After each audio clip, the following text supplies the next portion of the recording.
I welcome you to the Love Lies channel. The sun barely rose when I stumbled upon the evidence that would shatter my world. I, James Carter, had always prided myself on my ability to keep a close eye on the subtle details of my life. So when I noticed the slight deviation in my wife's behavior, I couldn't shake the feeling that something was wrong. It all started with a whispered conversation that seemed oddly private. Christina, my wife of 7 years, was chatting on the phone in the bedroom, her voice soft yet unmistakably flirtatious. I told myself it was probably nothing, a benign conversation with a friend or a colleague, but the unsettling sense that there was something more gnawed at me. My suspicions grew when I found an expensive-looking bracelet on the kitchen counter, a gift she had never mentioned. It was adorned with a sparkling diamond that caught the light in an almost taunting manner. I knew Christina's taste well. She didn't wear such extravagant jewelry. Each piece she owned was carefully chosen, reflecting both her understated elegance and our shared financial constraints. This bracelet was out of place. My doubts were confirmed when I intercepted a text message on her phone. The message read, "Can't wait to see you tonight. Everything will be better soon. Dan." The name Dan struck me like a cold slap. Dan McAllister, a name I had heard in passing, but never connected to anything significant. He was known around town as a wealthy businessman with a reputation for grandeur. The realization hit me like a freight train. Christina, my wife, was involved with Dan, not out of love, but for his wealth. She was pursuing a life of luxury that she felt I couldn't provide. It became evident that she saw me as a mere stepping stone to something greater, a financial inconvenience rather than a loving partner.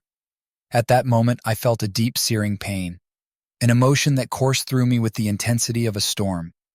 I felt betrayed, not just by Christina, but by the life we had built together. 7 years of shared experiences, intimate moments, and promises now seemed hollow and deceptive. My heart ached with the knowledge that our relationship, once filled with genuine affection, had been tainted by greed and deceit. I had always believed that our bond was strong, founded on mutual respect and love. Yet, here I was, grappling with the harsh reality that Christina had sought solace and excitement in the arms of another man purely for his financial gain. The idea that I had been a mere placeholder in her life was crushing. But amidst the storm of emotions, a cold, calculated resolve began to form. I decided to hide my true feelings behind a facade of normalcy. I would play the part of the unsuspecting husband, acting as if nothing was amiss. I meticulously planned my next steps, my mind racing with a single purpose: revenge. My heart was heavy with the weight of betrayal, but my mind was clear and focused on one goal. Christina continued her charade, unaware of the storm brewing beneath my calm exterior. As she continued her affair, indulging in the luxuries that Dan could provide, I quietly gathered information and prepared for the meticulous execution of my plans. I knew that my path to revenge would not be straightforward, but the depth of my hurt and anger fueled my determination. The truth was out, and with it, a dark resolve to make her feel the weight of her actions. Thus began the unraveling of the life we had built together. I had always envisioned a future with Christina, a life of mutual growth and prosperity.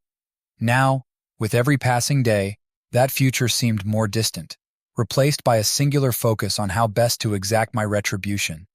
The emotional scars would take time to heal, but for now, I was driven by a single thought: to show Christina the consequences of her greed and betrayal. The days following my discovery of Christina's betrayal were marked by a relentless pursuit of the truth. I knew I needed concrete evidence, something that would leave no room for doubt. Driven by a mix of anguish and determination, I embarked on a meticulous mission of surveillance. It began with an inconspicuous shift in my daily routine. I found a discreet vantage point where I could monitor Christina and Dan without arousing suspicion. My work, which often took me away from home, now included stops at locations where I suspected they might meet. I became adept at blending into the background, a silent observer in the shadow of their clandestine affair. My first real breakthrough came on a chilly autumn afternoon. I followed Christina's car as she drove to an upscale cafe on the edge of town. The cafe, a luxurious retreat with large glass windows and an inviting ambiance, seemed like a perfect rendezvous spot for her and Dan. I parked a few blocks away, ensuring that my vehicle was not in sight. With a high-powered camera and a long lens, I set up my surveillance from a nearby parking lot. the lens trained on the cafe's entrance. Christina arrived first, her presence immediately drawing attention. She was elegantly dressed, the kind of attire one would wear for a significant occasion. Moments later, Dan appeared, his demeanor confident and casual. Their interaction was charged with an unmistakable chemistry. I watched as they greeted each other with a warm embrace, their body language betraying an intimacy that went beyond mere friendship. From my vantage point, I could see them seated at a secluded corner table. I discreetly captured images of their conversations, noting the way they leaned in close, their hands occasionally brushing against each other. As they shared a bottle of fine wine and exchanged smiles, it was clear that their relationship was more than just a casual affair. Over the following weeks, I made it a point to track their movements with precision. Each time they met, I documented their encounters with unwavering attention to detail. I learned their patterns, including favorite spots and times, which allowed me to anticipate their meetings with increasing accuracy. My days became a series of strategic maneuvers, each one designed to gather as much evidence as possible. One particularly telling instance occurred when I followed Christina to an upscale hotel. The establishment, known for its opulent suites and discreet services, was a clear indication of the nature of their affair. I managed to secure a room across the hall from theirs, my heart racing as I overheard snippets of their conversations through the thin walls. The words exchanged between them were intimate, laced with promises and plans that hinted at a deeper emotional connection. Each piece of evidence I collected, the photographs, audio recordings, and detailed notes, served as a grim reminder of the betrayal I was enduring. The more I gathered, the more control I felt I had over the situation. It was as if by documenting their every move, I was reclaiming a small piece of the power that had been stripped from me. Despite the cold satisfaction of collecting this evidence, the emotional toll was undeniable. Each encounter I witnessed felt like a dagger to the heart, further exposing the chasm between the life Christina and I once shared and the reality of her current choices. Yet, amid the pain, there was also a growing sense of purpose. I was no longer merely a victim of deceit. I was the architect of my response, carefully crafting a plan to confront and ultimately exact my revenge. Surveillance became my method of coping, a way to channel my hurt into something tangible. Each captured moment, each documented detail, contributed to a larger narrative of betrayal and retribution. It was not just about proving Christina's infidelity, but about asserting my control over the chaotic situation that had upended my life. Through it all, the one constant was my commitment to seeing this through to its conclusion, driven by the need to restore some semblance of justice. The plan I had meticulously crafted for weeks was finally coming to fruition. With the evidence of Christina's betrayal securely in hand, I turned my attention to Dan McAllister's world, a world that revolved around wealth and influence. My technical expertise, honed over years of working in cybersecurity, became the weapon I would wield to dismantle his financial empire. The first step in executing, I planned to gain access to Dan's financial accounts. I began by gathering as much information as I could about his business dealings and personal finances. My surveillance provided me with critical insights into his online habits and the digital infrastructure that supported his wealth. With this knowledge, I meticulously crafted a strategy to infiltrate his financial networks. I initiated the attack by exploiting a vulnerability in Dan's company's email system. Using a sophisticated phishing technique, I sent a convincing email that appeared to be from one of his trusted financial advisors. The email contained a link to what looked like a secure login page for his banking accounts. The page was a flawless replica, designed to capture login credentials without raising suspicion. Within hours, I had access to Dan's banking login information. My heart raced with a mixture of exhilaration and dread as I navigated through his accounts. The level of detail was staggering. Investment portfolios, offshore accounts, and large sums of money in various currencies were all at my fingertips. Each transaction I initiated was meticulously planned to appear as a legitimate activity, thereby avoiding detection. I began by manipulating his investment accounts. I made subtle yet impactful changes, shifting funds from high-performing stocks into failing ventures. These were not dramatic moves that would trigger immediate alarms, but rather calculated adjustments that would gradually erode the value of his investments. My goal was to create a financial bleed, slow and steady losses that would not immediately raise suspicions, but would accumulate over time. Next, I turned my attention to his business accounts. I initiated a series of small, unauthorized transfers to shell companies I had set up using fake identities. These transfers were structured to blend seamlessly with regular financial operations, making them difficult to trace. I ensured that each transaction was under the radar, just enough to cause significant disruption without triggering an immediate investigation. One of the more daring aspects of my plan involved tampering with Dan's credit history. I accessed credit reports and adjusted the records to reflect a series of missed payments and overdue accounts. This would tarnish his financial reputation and complicate his ability to secure new loans or investments, further destabilizing his financial standing. As I worked, I maintained a careful watch on the effects of my actions. The changes I made began to ripple through Dan's financial world.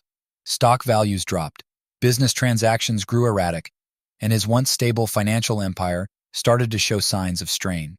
Each minor success fueled my resolve, but it also heightened the risk of detection. I took every precaution to cover my tracks, using encrypted connections, masking my IP address, and ensuring that every move was calculated to leave minimal digital fingerprints. Despite the meticulous planning and execution, there were moments of anxiety. I was constantly aware of the potential for error and the possibility that Dan or his financial team might uncover the manipulation. To counter this, I implemented additional layers of misdirection, such as fabricated reports and misleading data that pointed towards innocent explanations for the financial upheaval. The culmination of my efforts was a near-catastrophic financial crisis for Dan. His investments plummeted, his credit rating deteriorated, and his once thriving business faced mounting pressures. The cracks in his financial facade became increasingly evident, and it was only a matter of time before the full extent of the damage would be realized. Watching from the sidelines, I felt a complex mix of satisfaction and unease. My actions had successfully destabilized Dan's financial world, but the deeper implications of my revenge were beginning to weigh on me. This was more than just a personal vendetta. It was a calculated assault on a man's entire way of life. As I observed the fallout, I knew that this was only the beginning of the storm that would ultimately engulf us all. The relentless pursuit of revenge had consumed me, leaving little room for anything but calculated schemes and digital manipulations. Yet, amid my strategic operations, an unexpected discovery introduced an element of mystique into my plan, an old talisman that seemed almost otherworldly. It happened on a cold, drizzly afternoon, while sifting through old boxes in the attic, a place long forgotten and rarely explored. I stumbled upon a dusty, ornate wooden chest. My curiosity was piqued as I pried open the lid to reveal a collection of old family heirlooms. Among them was a peculiar amulet, its surface etched with intricate symbols and an unsettling aura. The amulet, with its dark metallic sheen and aged leather strap, seemed to pulse with a strange energy. An old yellowed note tucked beneath it told a chilling story. The amulet was said to bring misfortune to those who wore it, a relic of ancient curses and forgotten magic. The legend spoke of its power to unravel lives and bring about despair, though whether these claims held any truth was dubious. Despite the rational part of my mind that dismissed it as mere superstition, I couldn't ignore the symbolic value it represented. The idea of using such an artifact to intensify my revenge added a layer of dramatic allure to my already calculated scheme. With a growing sense of dark fascination, I decided to incorporate the amulet into my plan. The amulet was not to be used directly, but rather as a psychological tool. I intended to leverage its legend to heighten the impact of my revenge on Christina and Dan. I carefully wrapped the amulet in a small, inconspicuous box and began formulating the next phase of my plan. With the amulet secured, it was time to take the next decisive step. I crafted a letter, one that would be both a revelation and a warning, a final act of retribution designed to shatter the illusion Christina and Dan had built around their affair. The letter was meticulously composed, its tone deliberately cold and impersonal. I started with a brief but clear message. Christina, the life you've chosen is about to unravel. Enclosed are undeniable proofs of your betrayal. This is your reckoning. Inside the envelope, I included a series of photographs, images of Christina and Dan's meetings, their intimate moments captured during my surveillance. Each photograph was carefully selected to depict their relationship in its most compromising light. Alongside the photos was a note about the amulet, a brief explanation of its alleged curse, and a warning that it had been used as part of a broader plan to ensure their downfall. To add a layer of authenticity, I included the amulet in its small, ornate box. I wrote a short note explaining its origins and its reputed ability to bring misfortune, hinting that it was a part of the retribution Christina and Dan had brought upon themselves. The envelope was carefully sealed and addressed to Christina. I chose a nondescript mailbox in a different part of town, far from any places she might frequent. This way, the letter would appear as an anonymous warning, adding to the sense of fear and uncertainty. The moment I dropped the envelope into the mailbox, I felt a rush of adrenaline. The potential impact of the letter was immense. It was designed not only to expose Christina's betrayal, but also to sow doubt and fear. The amulet, with its dark lore, would serve as a psychological weapon, amplifying the emotional turmoil Christina and Dan were already experiencing. In the days that followed, I observed Christina's reactions from a distance. The uncertainty and fear that clouded her demeanor confirmed that the letter had struck a nerve. The photographs and the mention of the cursed amulet had achieved their intended effect, adding a layer of dread to her already unstable world. The combination of financial sabotage and psychological manipulation had set the stage for a dramatic unraveling. As Christina grappled with the revelations and the ominous threat of the amulet, the foundations of her and Dan's lives began to tremble. My revenge was no longer confined to digital realms and financial turmoil. It had taken on a life of its own, imbued with a sense of mystical retribution. In this strange fusion of modern tactics and ancient superstitions, I found a grim satisfaction. The lines between reality and myth had blurred, creating a narrative that was as captivating as it was devastating. The stage was set for the final acts of my revenge, and the consequences of Christina's betrayal were poised to unfold with a blend of calculated precision and eerie symbolism. The days following my intricate manipulation of Dan McAllister's financial world began to bear fruit. The once thriving empire he had built was now crumbling under the weight of the subtle yet devastating changes I had orchestrated. It was a sight that filled me with grim satisfaction, knowing that my plan was working exactly as intended. Dan's investment accounts, once a source of great pride and stability, had become a quagmire of losses. High-value stocks had plummeted, and funds had been diverted into failing ventures that eroded his wealth bit by bit. The once lavish lifestyle he had maintained was now slipping through his fingers, replaced by mounting debts and financial instability. News of his deteriorating financial condition was starting to spread among his business circles, adding to his humiliation. Christina, who had once seen Dan as her ticket to a luxurious life, began to feel the sting of reality. The opulent dinners, extravagant vacations, and expensive gifts were becoming scarce. Her initial reaction was one of confusion and disbelief, but as the financial ruin deepened, the truth became impossible to ignore. The grand lifestyle she had envisioned was slipping away, leaving her grappling with a reality far less glamorous. She tried to maintain her composure, but it was evident that the strain was taking its toll. The sparkle that once defined her demeanor was now replaced by anxiety and frustration. Her calls to Dan grew more frantic, but his responses were terse and filled with frustration. The lavish promises he had made were now hollow echoes of a once stable future.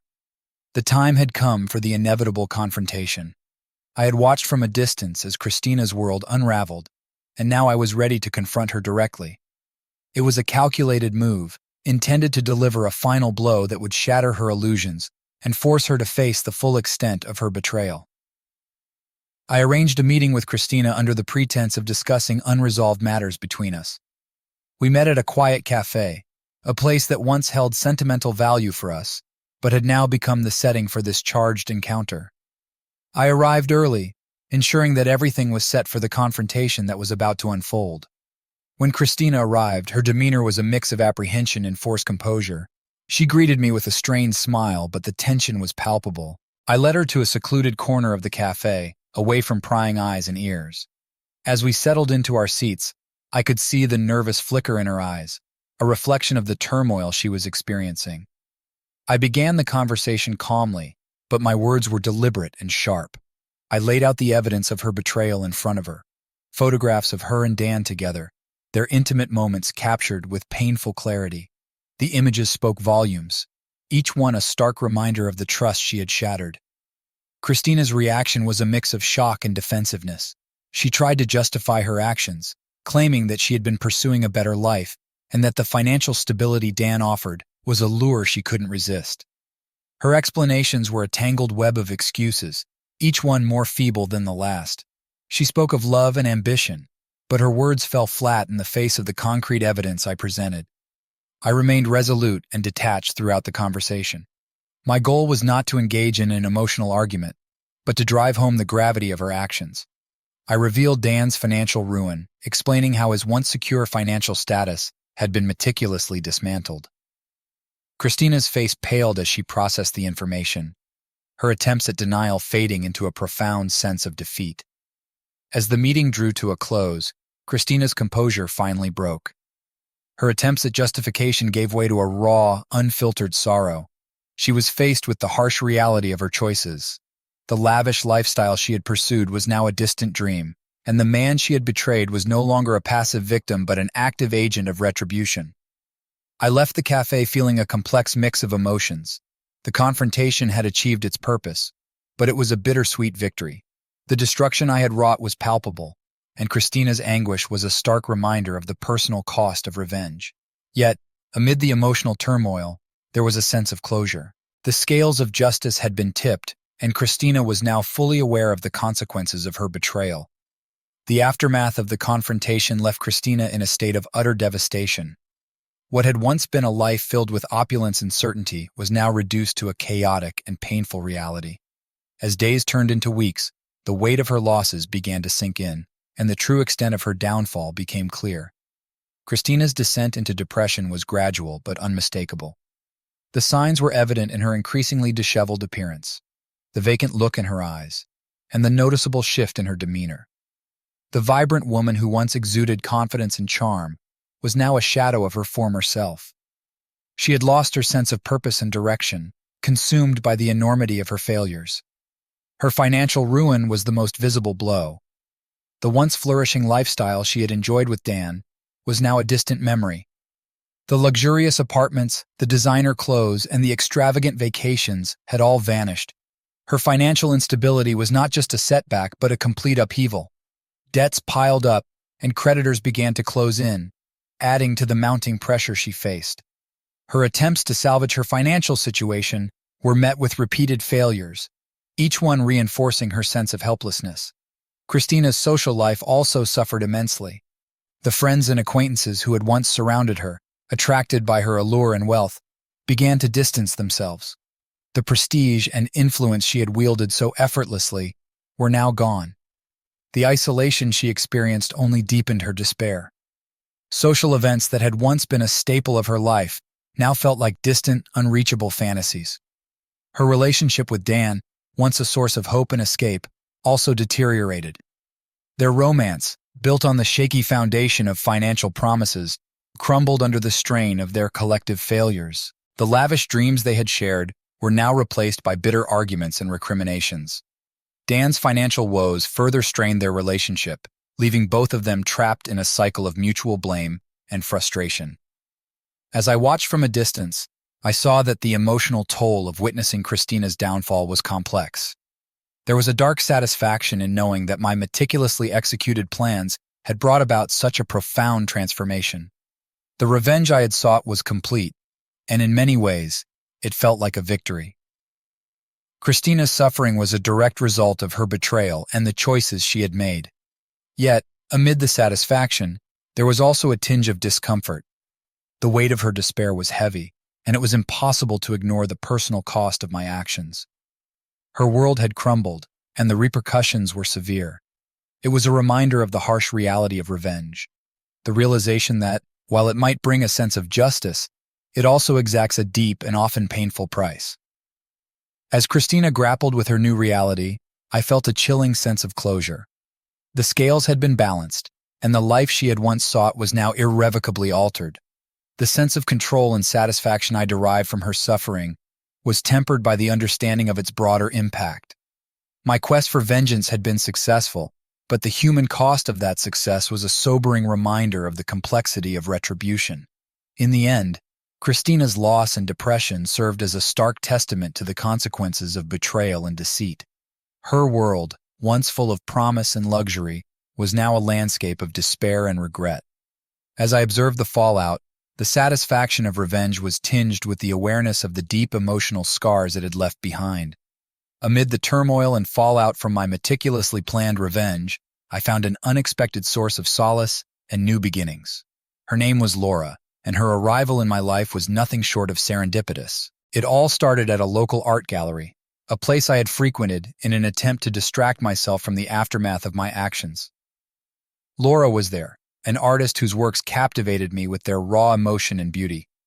We struck up a conversation about art, and what began as a casual discussion soon revealed a deep and genuine connection. Laura was different from anyone I had ever met. Her presence was calming, and her perspective on life was refreshingly optimistic. Her kindness and understanding were like a balm to my wounded spirit. As we spent more time together, I found myself drawn to her warmth and strength. Laura had an uncanny ability to listen without judgment, offering support in ways that I hadn't realized I needed. Her influence was profound. She helped me to see beyond the bitterness and resentment that had consumed me for so long. Our conversations ranged from lighthearted musings to deep introspective discussions about life, love, and personal growth. With Laura by my side, I began to reframe my experiences, recognizing that my pursuit of revenge had been both a shield and a burden. Laura's presence was a guiding light, illuminating paths I had previously been too blinded by anger to see. We spent countless evenings walking through the city, sharing our dreams and fears, and finding solace in each other's company. Her laughter became a soothing soundtrack to my days, and her gentle touch helped me to rediscover a sense of peace and normalcy.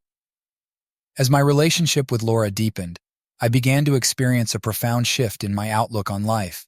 The pain and anger that had once driven me seemed to recede, replaced by a newfound sense of clarity and purpose. Laura's unwavering support and love allowed me to confront and process the complex emotions surrounding my past actions. Through her eyes, I began to see the futility of holding on to my bitterness. My vengeance against Christina, while satisfying in its execution, had not brought me the lasting satisfaction I had hoped for. Instead, it had left me trapped in a cycle of anger and isolation. Laura's presence offered a new perspective, one that encouraged healing and growth rather than retribution. I began to reconsider my stance towards Christina. The initial satisfaction of seeing her world fall apart had gradually given way to a more nuanced understanding. The suffering I had inflicted, while justified in the context of my betrayal, had also left a trail of collateral damage. I found myself questioning whether the pursuit of revenge had truly been worth the emotional cost. Laura's influence played a crucial role in this reevaluation. Her compassion and empathy helped me to recognize that holding on to anger and resentment was ultimately detrimental to my well-being. With her encouragement, I made the conscious decision to let go of the lingering animosity I felt towards Christina. I reached a point of clarity where I realized that my revenge had achieved its intended purpose. Christina's life had been profoundly altered, and the balance of justice had been restored. Holding on to the remnants of anger no longer served me. It was time to move forward, embrace the new opportunities that life had to offer, and rebuild my sense of happiness and fulfillment. With Laura's support, I began to envision a future beyond the shadows of my past actions. The healing process was gradual but transformative. I learned to appreciate the value of forgiveness, not just for Christina, but for myself. By releasing the hold of revenge, I was able to embrace a more positive and hopeful outlook on life. Laura had become more than just a source of comfort. She was a catalyst for my personal growth and healing. Her presence illuminated the path forward, helping me to rediscover the joy and meaning in life that had been overshadowed by my quest for vengeance. Together, we embarked on a journey of renewal, one that promised a future filled with hope and possibilities, leaving behind the darkness of my past. As the turbulence of my past actions began to settle, the time had come for me to seek a deeper sense of peace and closure. My relationship with Laura had been a beacon of light in my life, guiding me toward a more serene and fulfilling existence. Together, we decided that a journey away from the chaos and stress of our everyday lives would provide the respite we both needed. We chose a secluded destination, known for its natural beauty and tranquility, a remote village nestled in the mountains, surrounded by lush forests and crystal-clear lakes. The village was renowned for its serene atmosphere and breathtaking landscapes, a perfect setting for introspection and recovery. Our arrival was marked by a profound sense of relief. The air was crisp and clean, filled with the soothing sounds of nature. We rented a charming cottage on the edge of a forest, its quaint appearance and rustic charm offering a stark contrast to the urban stress we had left behind. Each day began with the gentle rhythm of nature, from the dawn chorus of birds to the rustling of leaves in the breeze. Laura and I spent our days exploring the scenic trails, kayaking on the serene lake, and simply enjoying each other's company in the peaceful surroundings. We engaged in deep conversations about our hopes and dreams, finding solace in the simplicity of our environment. The pace of life in the village allowed us to reconnect with ourselves and each other, fostering a sense of inner peace and contentment. Our journey into the heart of the mountains soon took on an unexpected dimension. As we ventured deeper into the forest, we encountered phenomena that defied rational explanation. It began with subtle, almost imperceptible signs, glimmers of light dancing through the trees, whispers carried by the wind, and fleeting glimpses of ethereal forms at the edge of our vision. One evening, as we were hiking along a particularly secluded path, we stumbled upon an ancient stone circle hidden in a grove. The stones were weathered and covered in intricate carvings, their presence both mysterious and awe-inspiring.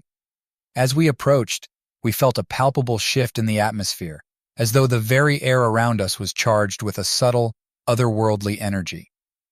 It was here that our encounters with the magical and mystical began in earnest. We were greeted by a figure who introduced themselves as a guardian of the forest, a being of light and shadow, possessing an otherworldly grace. They spoke to us in a voice that resonated with ancient wisdom, offering insights and guidance that transcended ordinary understanding. The guardian revealed that the forest was home to magical creatures, spirits of nature who lived in harmony with the environment. Over the following days, we witnessed extraordinary sights, fairies fluttering among the flowers, will-o'-the-wisps guiding us through the dark, and even a majestic unicorn that appeared during a moonlit night. These encounters were more than just enchanting spectacles. They were transformative experiences.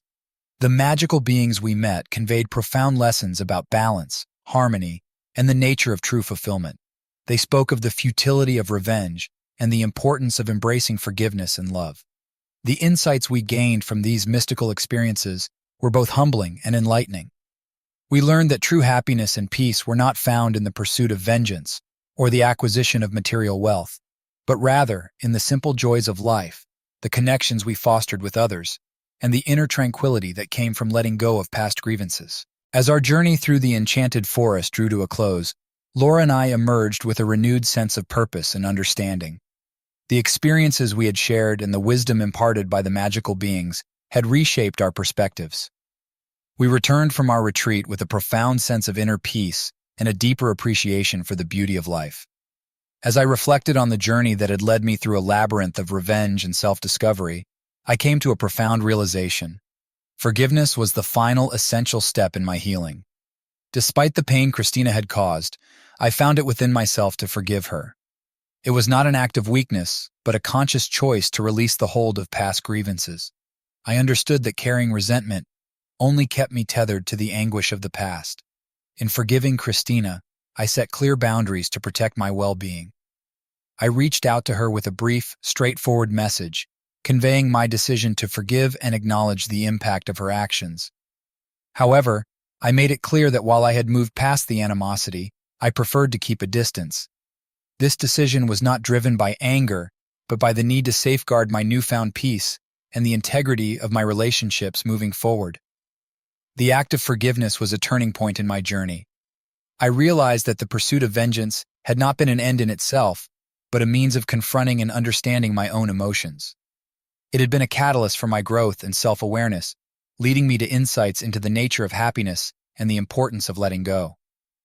The true purpose of my journey was not revenge, but self-discovery and personal transformation. With the weight of the past lifted, I returned to my life with Laura, carrying with me the lessons learned and a renewed sense of purpose. Our relationship had flourished during our retreat, and we now faced the future with a shared vision of growth and happiness. Together, we embraced a life built on trust, understanding, and mutual support, finding joy in the simple and meaningful aspects of our lives. Our new life was marked by a fresh perspective on what truly mattered. The values of forgiveness, love, and personal fulfillment guided our decisions and interactions. We focused on building a future that reflected our newfound understanding and appreciation for each other, leaving behind the bitterness of past conflicts. Our journey together was characterized by a sense of adventure and a commitment to personal and collective growth. As Christina remained a chapter in my past, I moved forward with a renewed outlook on life. The lessons learned from my experiences shaped my approach to relationships, work, and personal aspirations. Embracing the changes that had come with forgiveness and self-discovery, I was ready to face the future with optimism and resilience. The past was a part of my story, but it no longer defined me.